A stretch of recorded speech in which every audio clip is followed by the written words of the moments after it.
오늘 말씀을 통해 우리들의 삶 속에 구원에 대한 감사와 또 감격이 충만하고 풍성한 시간 되기를 주님 이름으로 축복합니다. 여러분 가운데 함께하기를 축복합니다. 오늘 말씀의 제목은 누구든지 주의 이름을 부르는 자는 구원을 받으리라. 우리가 지난 시간에 신앙생활이 의무일 때와 은혜일 때에 대하여 살펴보았습니다. 신앙생활이 은혜가 되기 위해서는 구원에 대한 확신이 있어야 되죠. 우리가 늘 아침에 밖에 나갈 때 자기의 옷 마무새를 점검하고 또 머리를 또 단정하게 잘 빗었는지 엉클어지지 않았는지 살피는 것처럼 우리가 일상을 살아가는 동안 우리가 하나님 앞에 구원받은 하나님의 백성으로서 그 구원의 가치와 또 구원의 그 본질과 또 구원받은 하나님의 백성의 삶을 점검하는 것, 이건 100번을 강조해도 지나치지 않습니다. 우리 모두에게 유익합니다. 이 시간 하나님께서 베풀으신 그 은혜를 감사하며 누구든지 주의 이름을 부르는 자 구원을 받는다. 이 기쁨을 또 이 은혜를 내가 얼마만큼 잘 누리고 있는지를 확인하는 소중한 시간이 되었으면 좋겠습니다. 우리의 인생은 질문의 연속입니다. 작은 질문이 있을 수 있고 큰 질문이 있을 수 있죠. 내가 무엇을 먹을까? 무엇을 입을까? 이건 우리 일상에서 하는 지극히 작은 질문들입니다. 그러나 사람은 왜 존재하는가? 인생은 어디서부터 와서 어디로 가는가? 사람들이 추구하는 행복, 그 행복의 끝은 어디인가? 우리는 무엇을 통해 행복을 누리는가? 이런 질문들은 일생을 통해서 우리가 늘 해야 될 질문이고 또 일생을 살아가는 동안에 조금씩 깨달아가면서 그 답을 얻는 질문들입니다. 제가 여러분들에게 한 가지 질문합니다. 여러분들은 여러분들의 인생의 답을 알고 계십니까? 정직하게 이야기하자면 우리가 우리의 인생의 답을 알고 있다? 알고 있는 것 같기도 하고 모르는 것 같기도 하고 그러나 정직하게 표현하자면 우리는 잘 알지 못합니다. 우리는 답이 없어요. 정답이 없는 인생을 살아갑니다. 인생의 답을 알고 세상살이를 하는 사람은 단 한 사람도 없습니다. 내 인생을 내가 살아가지만 도무지 인생에 대답이 없을 때가 참 많습니다. 세상에서 가장 고귀하다고 하는 사랑도 각자 상황에 따라 달라질 수 있어요. 제가 누구를 사랑하잖아요. 사랑이라고 하는 그 고귀한 가치, 그 진실한 가치. 그러나 부모에 대한 사랑, 또 자식에게 대한 사랑, 동일한 사랑이지만 약간 뉘앙스가 다릅니다. 환경에 따라서, 상황에 따라서 내가 이것이 인생의 답이다라고 주장할 수 있는 것이 그때는 답이 되지만 지금은 답이 아닐 수 있고 지금은 답이지만 나중에는 엉뚱한 오답일 수가 있다는 것입니다. 신자들의 질문. 내가 들은 하나님의 말씀과 실제로 살아가는 현실이 차이가 발생하는 것입니다. 왜 이러지? 내가 기도한 대로 안 되네? 내가 바라는 대로 안 되네? 내가 열심히 수고하고 봉사하고 하나님 앞에 헌신했는데 그 헌신의 결과가 내가 기대하는 것이 아니라 엉뚱한 방향이네? 믿음대로 기다리고 믿음대로 살았는데 실제 삶은 믿음대로 되지 않을 때 우리는 내가 과연 정답을 향해 가고 있는가? 아니면 내가 무엇을 잘못했지? 내가 틀린 인생을 살고 있나? 이런 스스로에게 자문을 할 수가 있습니다. 이러한 현상은 오늘 본문에도 나타납니다. 이스라엘 백성, 오늘 본문에 등장한 초대교회 이스라엘 백성들, 유대인들에게 나타난 그러한 현상이에요. 유대인들은 1500년의 긴 역사 동안 구약 성경 전체를 통해서 율법과 선지자와 예언자들이 그들을 위해서 메시아를 하나님께서 준비하신다라고 하는 이 사실에 대한 확실한 믿음이 있었어요. 이 나라, 우리 민족, 택한 백성을 위해 하나님께서 메시아를 보내주실 것이다. 그도 그럴 것이 이스라엘 백성들이 사는 땅은 정말 작은 땅이에요. 그러나 그 작은 땅에 유럽과 아시아와 아프리카를 통하는 연결하는 그 관문과 같은 어떤 이 세 대륙을 통과하는 사이 땅이기 때문에 늘 유럽에서 강성한 나라가 있으면 그 땅을 짓밟고 가죠. 아시아에서 강성한 나라가 있으면 또 그 땅을 짓밟고 가죠. 아프리카에서 강성한 나라가 있으면 또 그 땅을 짓밟고 가죠. 그러니까 늘 민족이 외세로부터 침략과 고통, 핍박, 서름 이걸 늘 받는 거예요. 그래서 늘 그 민족은 다윗의 영화를 그리워하면서 하나님이 이 나라, 이 민족을 위하여 절대 강력한 리더십, 강력한 절대 군주를 메시아로 보내주실 것이다. 그리하여 이 세상의 어떤 제국도 어떤 나라도 우리나라 이 민족을 함부로 할 수 없는 그런 메시아 대망에 대한 그런 기대가 이스라엘 백성들에게 충만해 있었어요. 그래서 이제 나올까 저제 나올까. 사람들은 자신들이 기다리는 메시아를 각자 나름대로 상상하며 기다렸을 것입니다. 어떤 사람들은 우리에게 장차 임할 메시아는 다윗 왕과 같은 그러한 위엄 있는 왕의 모습으로 도래할 것이다. 또 어떤 믿음 있는, 믿음 좋은 어떤 사람들은 우리가 기대하는 메시아는 마치 모세와 엘리야와 같이 기적을 행하며 하나님의 말씀에 권세를 가진 자로 이 땅에 올 것이다.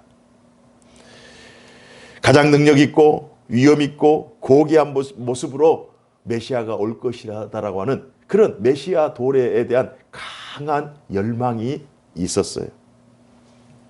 그러나 정작 자신들의 눈앞에 나타난 메시아는 갈릴리 변방에서 목수의 아들로 태어났다고 합니다. 그가 만나는 대부분의 사람들은 아무런 힘도 없어 보이는 사회적 약자들이 대부분이에요. 그리고 급기야 그는 십자가에서 아무런 저항도 하지 않고 십자가에 달려 죽임을 당한 죄수의 모습으로 나타난 것입니다. 이게 동의가 됩니까?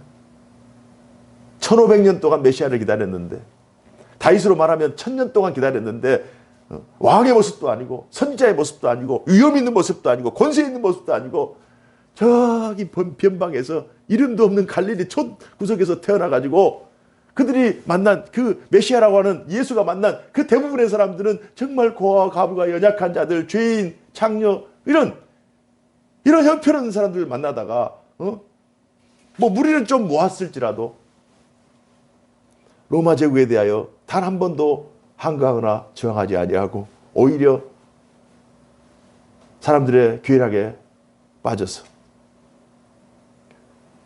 로마 제국과 사내들인 공예, 그 공예 재판에 왔다 갔다 하다가 결국 십자가에 달려 돌아간 무력한 자가 우리가 1000년 동안 기다린 메시아라고 하는 이 사실 아마 납득이 안 될 거예요.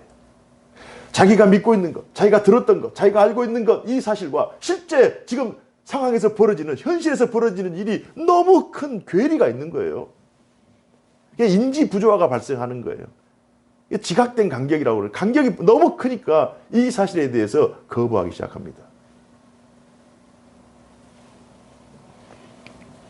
들리는 말씀과 보이는 말씀 사이에 엄청난 차이가 발생한 그 현장이 초대교회 현장이었어요.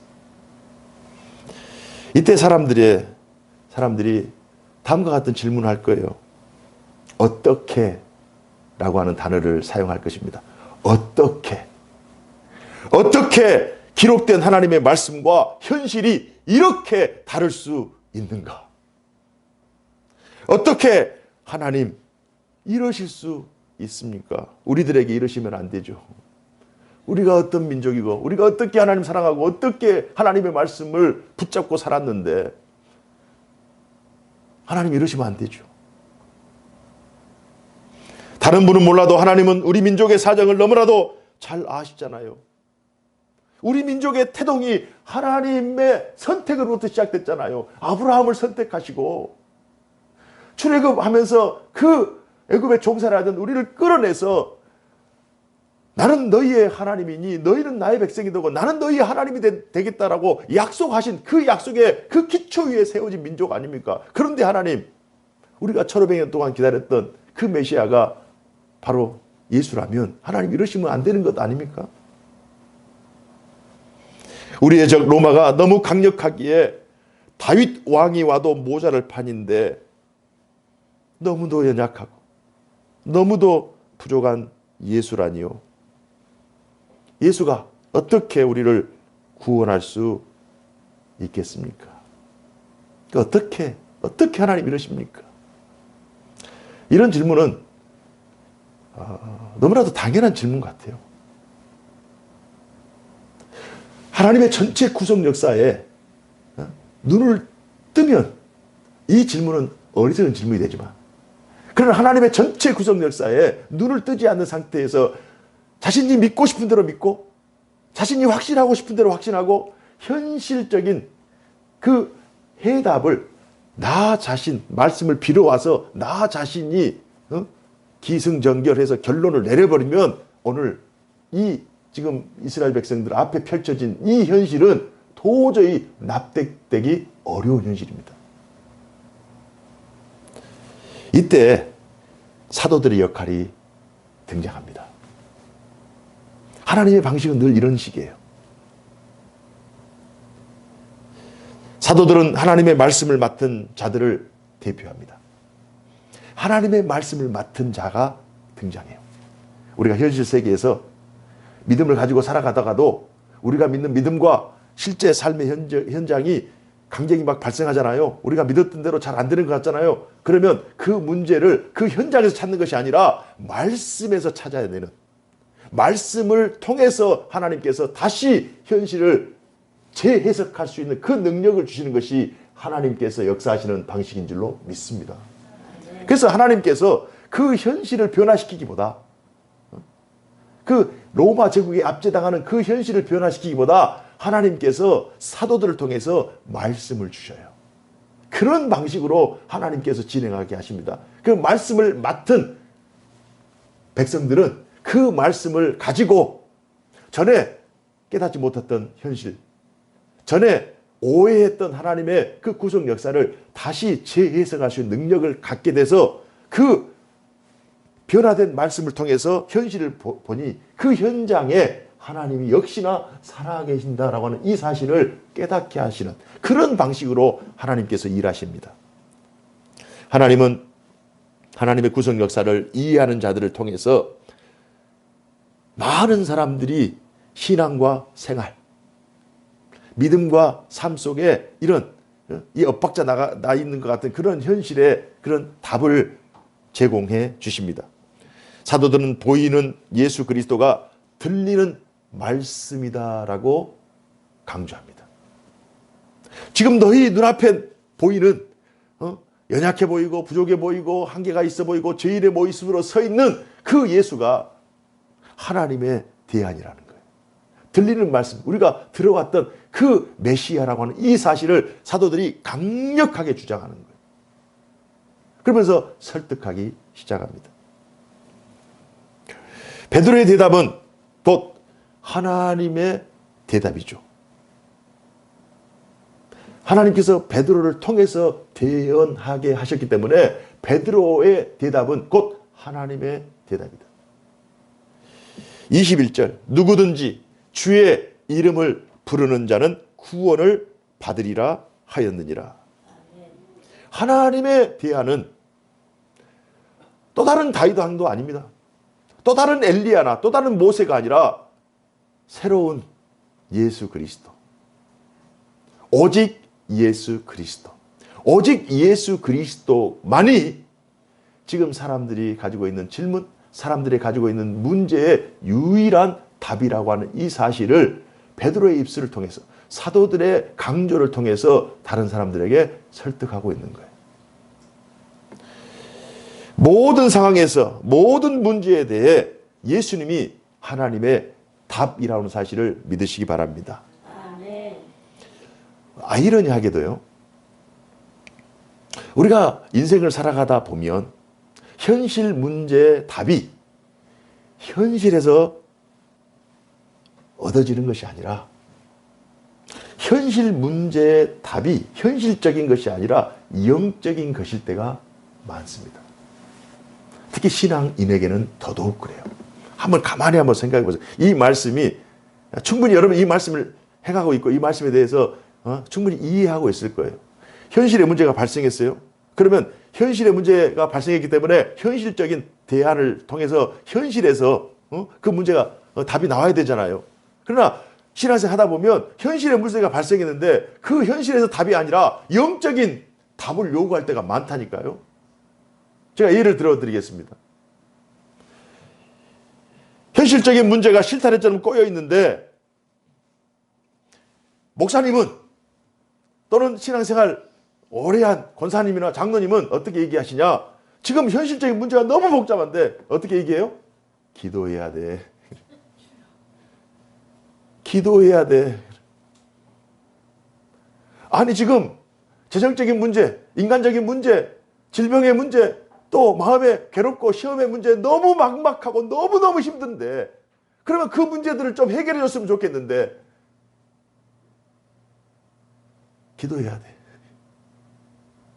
현실적인 문제가 막혀 있는데 현실에서 답이 아니라 영적인 답을 통해서 현실의 문제가 풀어지는 방식으로 하나님은 역사하시는 줄로 믿습니다.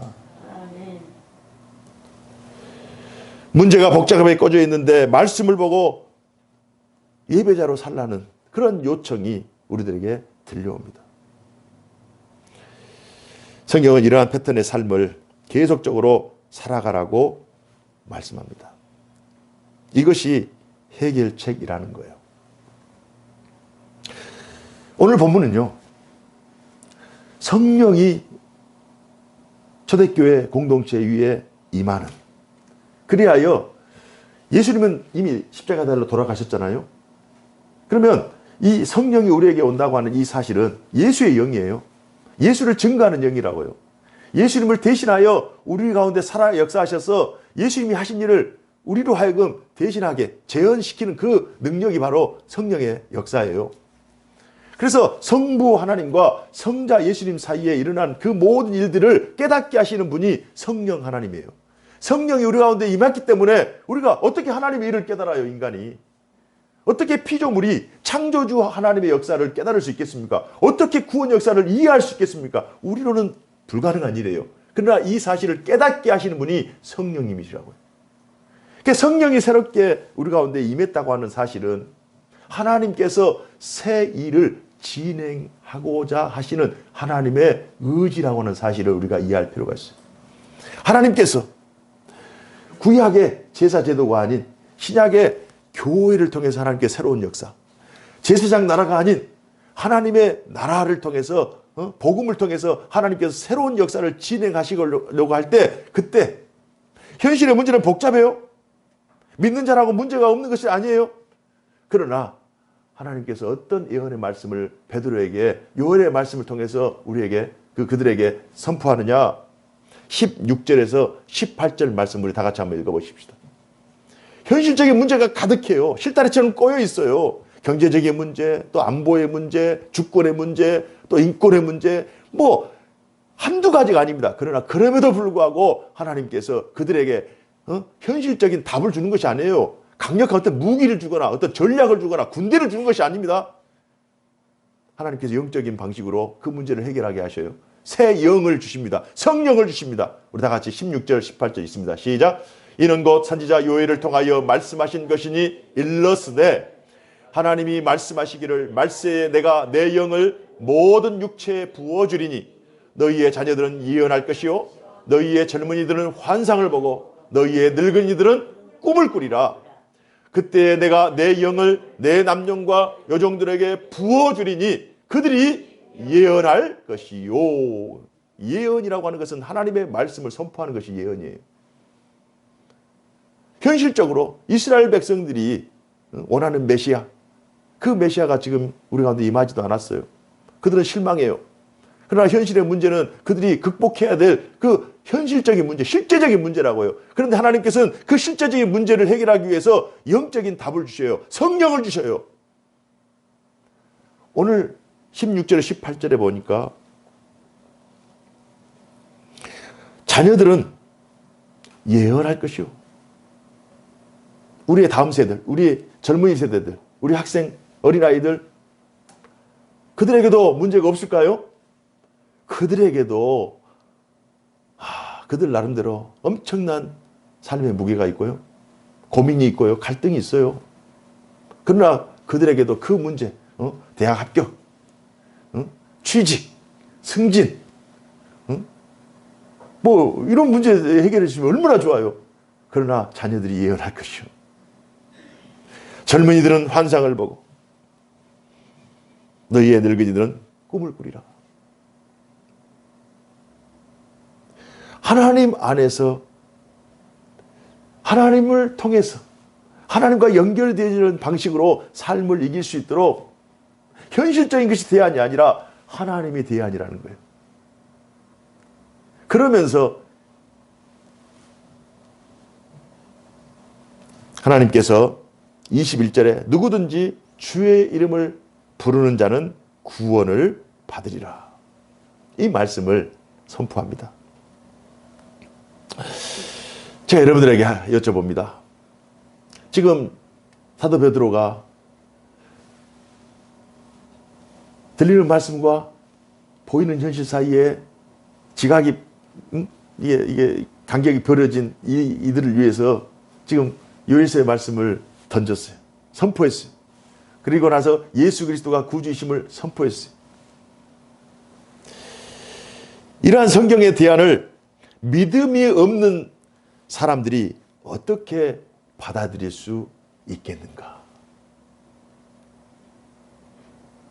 믿음이 없이 어떻게 베드로의 말이 이해가 되고 납득이 되겠냔 말이에요.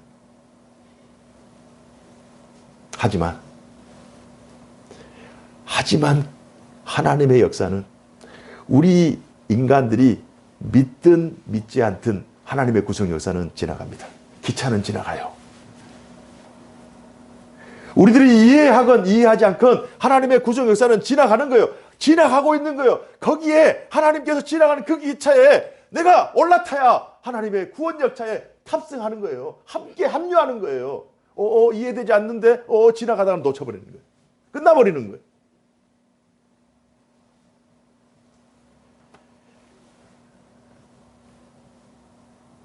하나님의 구속 역사, 하나님이 예수 그리스도가 대안이다라고 하는 이 사실을 베드로를 통해서 선포했잖아요.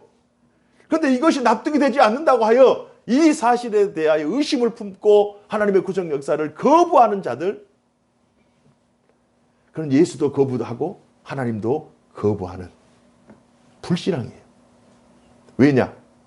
하나님은 때를 정하시는 분입니다. 인생의 때, 구원의 때, 메시아의 도래의 때 하나님께서는 때를 정하시는 분이에요. 하나님은 상황을 만드시는 분이에요. 우리가 어려운 상황, 또 즐거운 상황, 행복한 상황, 불행한 상황, 우리들이 납득하지 않는 그런 상황이 우리에게 도래될 수 있어요. 욥의 고난을 우리가 가만히 묵상해 보면 욥은 까닭없는 고난을 당하거든요. 그러면 욥의 친구들이 와서 욥을 힐난하잖아요. 네가 잘못했기 때문에 인과응보로 네가 어딘가 결과가 있을 거 아니냐. 네가 잘못했기 때문에 이러한 결과, 네가 가지고 있는 모든 것들을 다 잃어버리고 재산을 다 잃어버리고 자식들까지 잃어버리고 나중에는 네 아내까지 너를 저주하면서 가고 네 몸이 이렇게 만신창이가 된 것 아니냐라고, 네가 무슨 하나님 앞에 잘못을 했기 때문에 이러한 결과가 있지 않느냐, 이런 식으로 접근합니다. 그러나 그렇지 않거든요.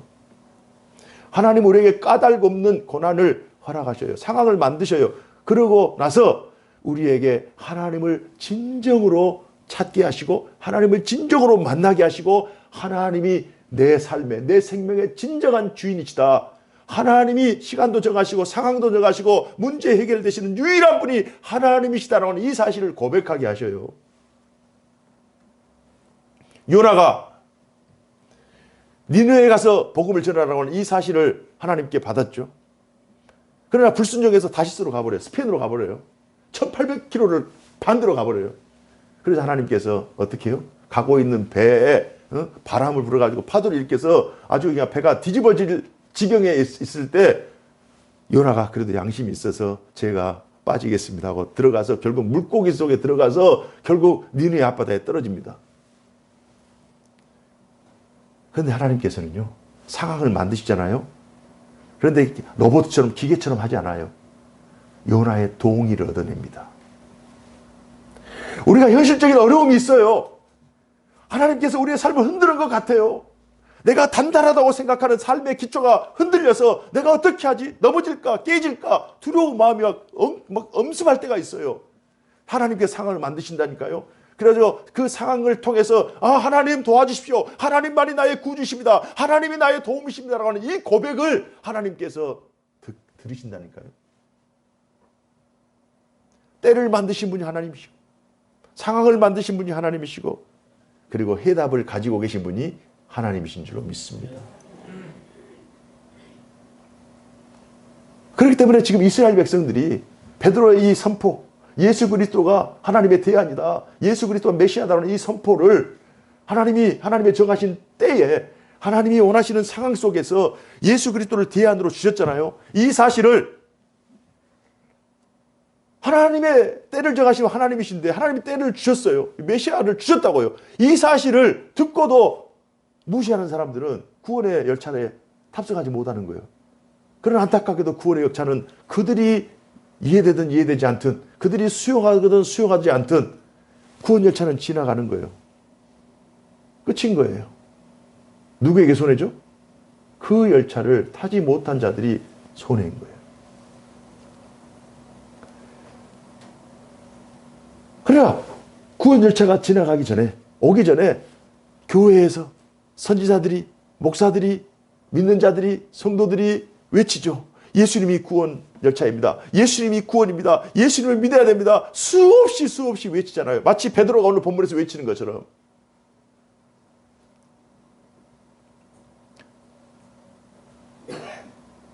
베드로가 세 가지 단어를 강조하죠. 누구든지 주의 이름을 부르는 자는 구원을 받으리라. 누구든지라고 하는 것은 제한 외에 구별이 없어요. 제한이나 예외나 구별이 없다는 거예요. 모든 사람에게 열려 있다는 거예요. 누구든지 안에는 모든 사람들이 다 들어가 있어요. 하나님의 사랑은 이런 것입니다. 누구는 에서 누구든지로 사고의 지평을 넓혀야 돼요. 하나님의 사랑은 누구는이 아니에요. 누구든지예요. 누구든지. 주의 이름을 부르는 자, 중요한 사실은 주님 앞에 서야 한다는 사실이에요. 자신이 찾는 문제 해결의 대답이 예수 그리스도여야 한다. 이 사실을 믿고 이 사실을 확신하면서 현실은 납득되지 않아요. 현실에 대한 답이 없다니까요. 답을 가지고 현실을 살려고 하는 사람처럼 어리석은 사람이 없어요. 현실에서 누구를 믿겠어요? 자기 자신도 못 믿는데. 누구를 믿겠냐고요? 부모를 믿어요? 자식을 믿어요? 인생을 60, 70, 80 살아보신 분들은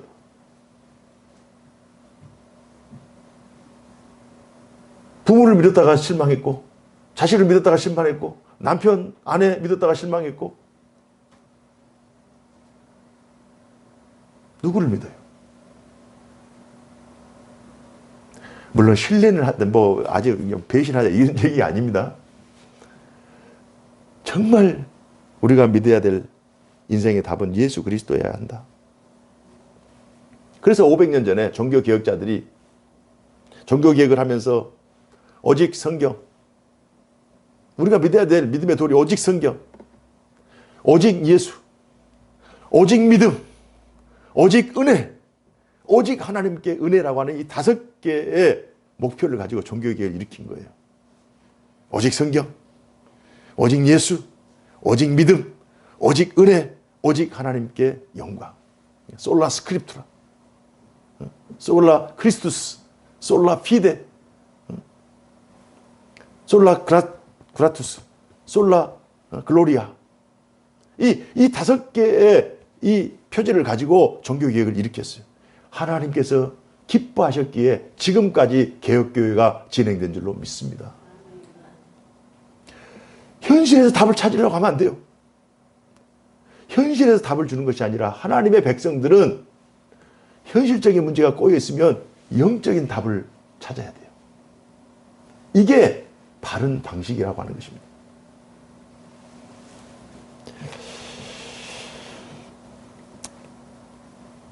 구원을 받으리라 이 말 속에는요. 구원이 없다고 생각되는 현실 속에서도 예수님이 구원이시다라는 의미입니다. 현실에 아무리 생각해도 그 뛰어난 머리로 그 엄청난 경험을 한 그 경험치 가지고 인생의 경험치 오래 살면 살수록 실패하면 실패할수록 경험치가 막 쌓이잖아요. 그 모든 경험치를 다 통틀어도 답이 없어. 그러나 그런 답이 없는 순간에도 예수 그리스도가 답인 줄로 믿습니다. 그래서 결국 믿음이 이기는 거예요. 그 믿음이 이긴다는 사실 한 번 경험하고 두 번 경험하고 세 번 경험하면 이게 바로 이게 은혜의 때를 살아가는 것입니다. 신앙생활이 의무가 아니에요. 신앙생활이 은혜가 되는 거예요. 하나님이 전에도 도와주셨기 때문에 이번에도 도와주실 것이다. 하나님이 이 방식으로 했기 때문에 하나님이 다른 방식으로 또 예비해 주실 것이다. 나는 연약해도 하나님이 도와주시면 이 문제 해결할 수 있다라고 하는 이 사실을 믿음으로 진정하게 믿음으로 선포하며 나갈 때 하나님께서 도와주신 은혜가 임한 줄로 믿습니다. 하나님은 길이 없는 곳에 길을 내시는 분이에요. 이 사실 믿으십니까? 이스라엘 백성들이 출애굽할 때 홍해 앞에 딱 맞닥뜨릴 때 길이 없었어요. 길을 내시는 분이 하나님이에요. 우리의 인생길도 마찬가지입니다. 자녀들의 길도 마찬가지입니다. 지금 막혀있는 것 같지만 길을 내시는 분은 하나님이에요. 인간은 길을 찾을 뿐이에요.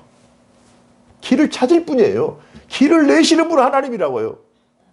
물이 없는 곳에 샘을 만드시는 분도 하나님이십니다.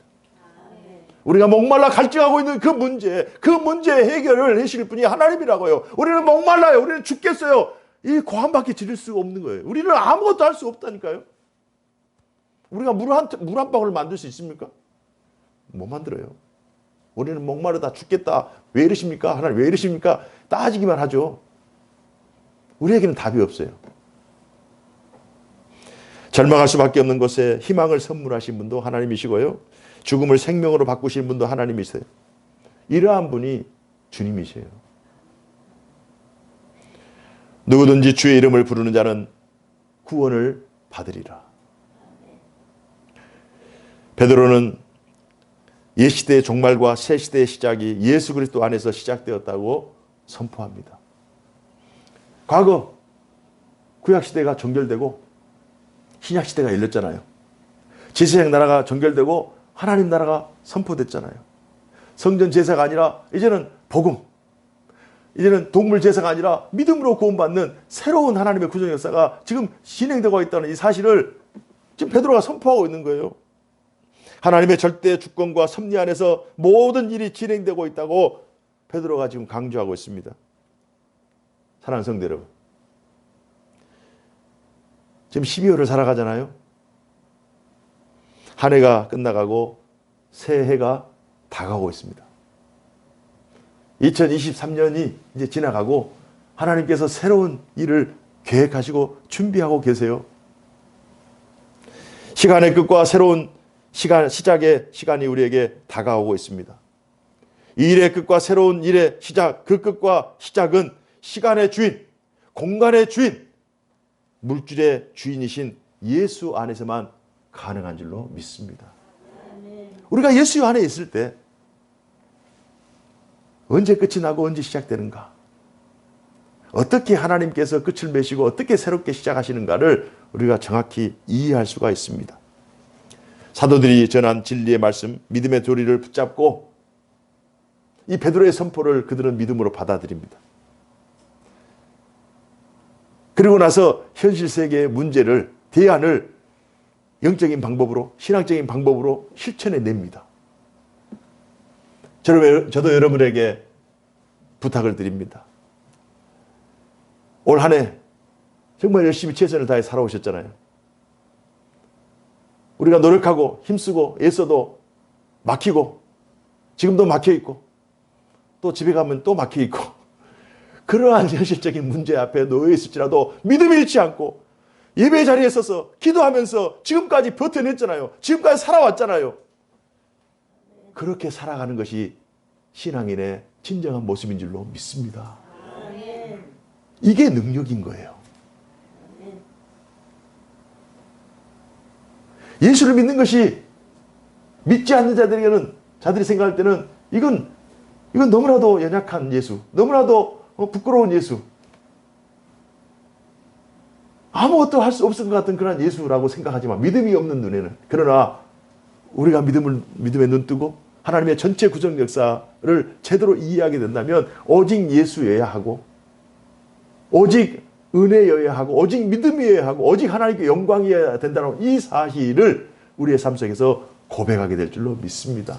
이 고백을 토대로 한 해를 잘 마무리하시고 12월 동안 또 새해를 준비하면서 누구든지 주 예수, 주의 이름을 부르는 자 구원을 받는다. 나는 이미 구원받은 하나님의 백성이다 라고 하는 이 사실을 믿음으로 선포하면서 이기며 승리하는 승리의 삶을 사시기를 주님 이름으로 축복합니다. 기도하겠습니다.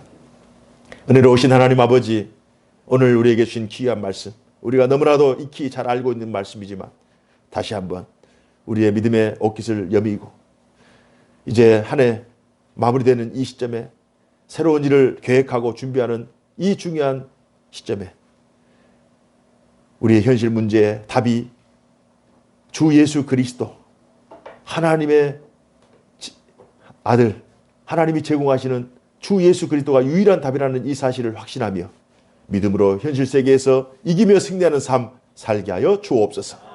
하나님을 찾을 때 만나주시고 하나님께 지혜를 구할 때 지혜를 주시고 능력을 구할 때 능력으로 역사하여 주옵소서. 그렇게 하실 하나님을 찬양합니다. 주 예수님 이름으로 기도하옵나이다. 아멘.